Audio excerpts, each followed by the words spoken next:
இங்க இந்த 2 பேரும் ஹோட்டலுக்கு வர்றாங்க. அங்க பில்லிங்ல இருந்த நபர் டக்குன்னு ரேட்ட மாத்தி வைக்கிறான். இவங்களும் அங்க வந்துட்டு எனக்கு ஒரு சாப்பாடு பார்சல் பண்ணி குடுங்க அப்படின்னு சொல்லி கேட்கறாங்க. இவரும் சரி அப்படின்னு சொல்லிட்டு ஆர்டர் வாங்க போறாங்க. இந்த 2 பேரும் அவங்களுக்குள்ளேயே பேசிக்கிறாங்க.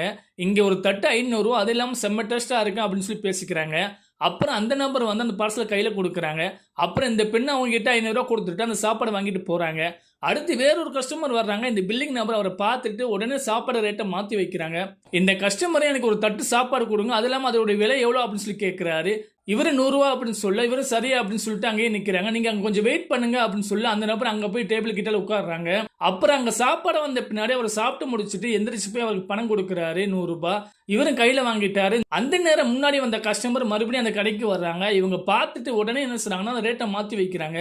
இந்த மேடம் அங்க வந்துட்டு இன்னைக்கு கம்பெனில மீட்டிங் இருக்கு. எனக்கு இன்னொரு சாப்பாடு குடுங்க அப்படின்னு சொல்லி கேட்கறாங்க. இவரு அந்த பக்கம் வெயிட் பண்ணுங்க அப்படின்னு சொல்ல, இவங்களும் அந்த பக்கம் போறாங்க. இதையெல்லாம் அந்த ஆண் கஸ்டமர் பார்த்துட்டே இருக்காங்க. இந்த மேடம் அந்த பக்கம் போன உடனே இவரு எந்திரிச்சு வந்து ஒரு தட்டு சாப்பாடு எவ்வளோ அப்படின்னு சொல்லி கேட்கிறாரு.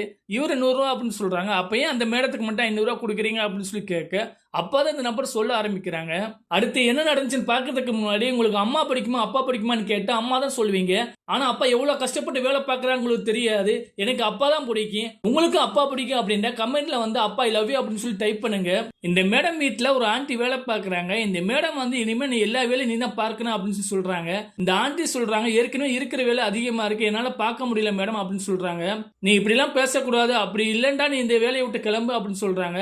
இவங்களும் சரி நான் கிளம்புறேன் மேடம். எனக்கு 10 நாள் வேலை பார்த்த 3000 பணம் நிக்குது குடுங்க அப்படின்னு சொல்லி கேட்கறாங்க. இவங்களும் நான் தர முடியாது. நீ என்ன வேலை பார்த்த அப்படின்னு சொல்லி சொல்றாங்க. இவங்களும் வேலை இல்லாம கடைசி அந்த ஹோட்டலுக்கு வந்துட்டாங்க. ஹோட்டலுக்கு வந்த பின்னாடி இந்த சாரு கிட்ட இவங்க சொல்றாங்க, இவரை நான் பாத்துக்கிறேன் அப்படின்னு சொல்லி அவங்க வர்ற நேரத்துல மட்டும் சாப்பாடு ரேட்டை அதிகமா காட்டுறாங்க. அந்த பணத்தை வசூல் பண்ணி அவங்க கையில கொடுக்கலாம்னு முடிவு பண்ணி வச்சிருக்காங்க.